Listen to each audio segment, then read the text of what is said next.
Dolly Dimple sat on a rug by the hall fire, thinking. I doubt whether you have ever seen a great old-fashioned hallway like the one where Dolly was sitting, for such hallways are not built nowadays. This one was part of a great, rambling house which was more than 100 years old. Dolly Dimple was born there, and Dolly Dimple's mother and grandmother had lived in it a long time. They had left their home across the water and come to this one when Dolly's mother was a tiny child. Dolly was certain there had never been another such house, and this hall was her special delight. It was square and had a shining oak floor, half covered with furry rugs. The walls were made of the same dark wood, and at the end was the cherry open fireplace where mossy logs roared and crackled all winter long, lighting up the dark corners and telling wonderful stories of the summertime and their lives in the forest. Nearby was a broad staircase, on the first landing of which stood a clock, and it was about this clock that Dolly Dimple was thinking so deeply that wonderful night. It was a very tall clock, taller than Dolly's papa, and it had a long glass door through which she could see the weights and the pendulum which never moved now. Above this was the round, good-natured face which Dolly was morally certain looked very different at different times. When she was good it smiled sweetly upon her, but when she was cross, and I am sorry to say Dolly was cross sometimes, it looked at her so sorrowfully. It could sympathize, too, for Dolly said that when she was in trouble she had seen the tears streaming down the old clock's face.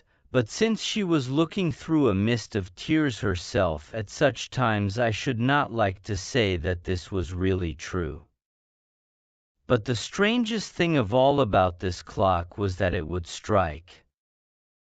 Now maybe all you wise little ones do not think it a very strange thing for a clock to strike, but when I tell you that this clock did so in spite of the fact that its wheels had not moved for many years, that will surely make you wonder. And then it would strike at the strangest times. No one ever knew when it was going off, and it had been known to strike as many as 17.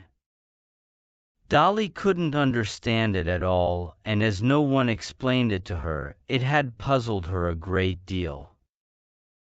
That night she was more mystified than ever, for at daybreak the dock had struck 5, and how could the clock have known that it was her 5th birthday? She lay curled up on the soft rug, thinking about it, until she began to grow drowsy. The crackling of the wood sounded farther and farther away. The shrill chirp of the cricket which lived at the back of the fireplace grew fainter and fainter. Suddenly a voice, a very cracked voice, broke the silence. Dolly! Dolly Dimple, it said. Dolly jumped up so hastily that the startled cricket sprang backward nearly into the fire. Where had the voice come from? Dolly peeped carefully about the hall until her eyes rested upon the old clock, when she was surprised to see that a new look had crept over its face, a look which told Dolly that it was the clock that had spoken. And sure enough, as she was gazing at it, it spoke again. Would you like to hear a story, Dolly? It asked. Now there was nothing Dolly liked better than a story, and forgetting her surprise, in her eagerness to hear what the clock had to say, she answered quickly, Yes indeed, clock, can you tell me one? That I can, said the clock. I'll tell you the story of my life. Dolly felt sure that now the mystery was to be solved, and curled herself up more comfortably to listen. The busy cricket straightened her cap and folded her hands to show her deep attention. the fire gave out a warmer glow, and the dock began. Perhaps, Dolly Dimple, you will understand better what a wonder I am if I tell you that once upon a time there wasn't a clock upon the face of the earth. Hawaii. What a sto, began the cricket and then stopped, but it was quite plain that she did not believe a word of it. No clocks, cried Dolly. Why, how did little girls know when it was school time or dinner time or anything? They had other ways of telling time, answered the clock. One of the first things by which they measured it was a stick, a straight stick. A stick! Exclaimed Dolly. A straight stick, murmured the cricket. I knew that clock was crazy. I was brought up to think that it was impolite to interrupt you, said the clock. Of course it is, said Dolly. We will not breathe another word, will we, cricket? But a stick, groaned the cricket, shaking her head. Yes, said the clock, try it for yourself. Go out of doors the next sunny morning and plant a little stick in the ground. If it is early, the shadow will be a great deal longer than the stick itself, and will look as if hiding from the sun. As noon draws near, you will find the shadow creeping up and up, until just at noon, the stick seems to swallow it, and then, as the sun moves on toward the west, the shadow peeps out and creeps off on the other side of the stick until night, when shadow and stick are both swallowed in darkness. Now don't you see how you could tell time by the stick and its shadow? And it was this which made somebody think of a sundial. A sundial, broke in the cricket, who could not keep still. What is that? It looks like a doll's table with a little piece of metal standing up in the center, and on the table top is marked the length of the shadow which this piece of metal casts at different hours of the day. Was that the only clock they had? Asked Dolly. If your cat had lived in those days they would have used her for a timepiece, said the clock. The cricket evidently thought this too foolish a story to be noticed at all, and even Dolly looked shocked, but the clock knew what it was talking about and went right on. If you look at Kitty's eyes when she first wakes in the morning, you will find that the dark place in the middle of the eye is very big and round, but soon you will notice that it is growing narrow, until by noon it is as fine as a hair, and then it will slowly grow larger again, until, when night comes, it will be as big and round as it was in the morning. What a bother it must have been to tell time in these ways, said Dolly. Yes, I think so myself, replied the clock, and people began to think that they ought to have something better to depend upon. So about 500 years ago, someone invented a clock, not a big, handsome one like myself, but a very plain affair that had no pendulum and could not strike. A poor thing, sighed Dolly. Better not strike at all than strike as some clocks do, observed the cricket rather spitefully.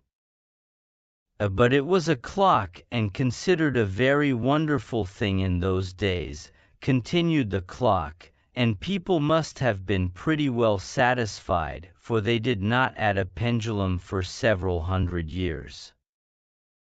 Are you very old? Asked Dolly. Yes, I am very, very old. It must be over 100 years since my hands began to move. Ah! That was a proud day for my maker. Every tiny, shining wheel was as perfect could be, and my case was a beautiful sight. On the day that I was finished the little clockmaker was the happiest man alive. He examined me in every part with the greatest care, and my perfection delighted him. Then he took a big key, and wound me up, touched my pendulum, and with a tic-tac, tic-tac, I started out on my life work. The little clockmaker did not long have me to admire, however, for very soon an old lady bought me, and I was carried away across the blue rolling water and placed in this hall. I am worn out and useless now, but then I was of the greatest importance. Nothing was done without consulting me. Ever and ever so many bright-eyed children have raced up and down the stairs and curled up by the fire just as you are doing. I have loved them all and tried to show them that it was only by keeping our hands busy working for others, and by doing right, that we could be happy and make our friends love us. They may have thought that all I said was tic-tac, tic-tac, but really I have always said as plainly could be, do right, do right. Dear old clock, murmured Dolly, and even the cricket turned her head and wiped away a tear. Before I stop, said the clock, I must speak of one thing that others besides yourselves have noticed, and the clock glanced at the cricket, who looked as if she wanted to sink through the floor. You must know that a great while ago my hands refused to move another minute. It was a sorry day for me, and sometimes my feelings overcome me even now when I think of the past. At such times it is a great relief for me to strike.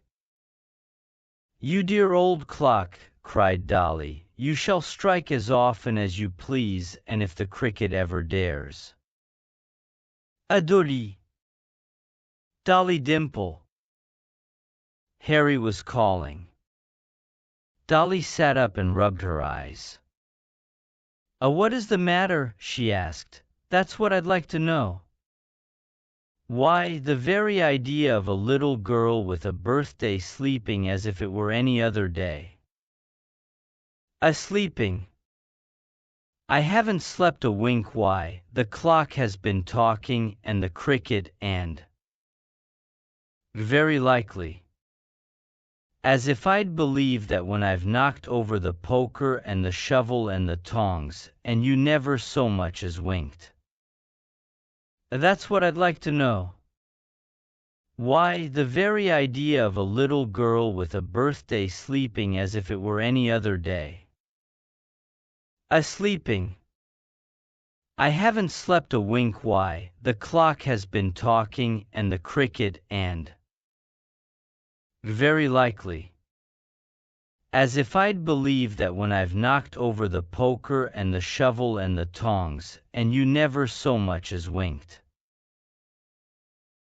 Dolly looked up at the old clock, but never a word did it say.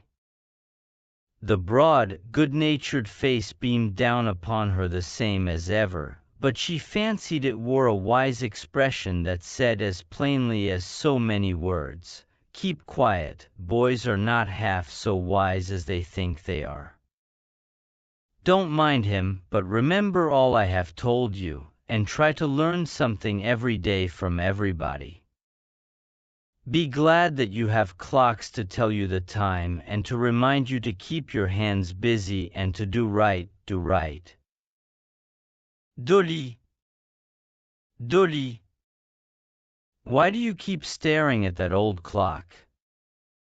I declare you are half asleep yet. Dolly rubbed her eyes and stared at her laughing brother, and then again at the now silent clock. She was glad that she had been warned to keep quiet, for she did not feel like telling the whole story then. But when she grew up she used to tell little children what the clock told Dolly.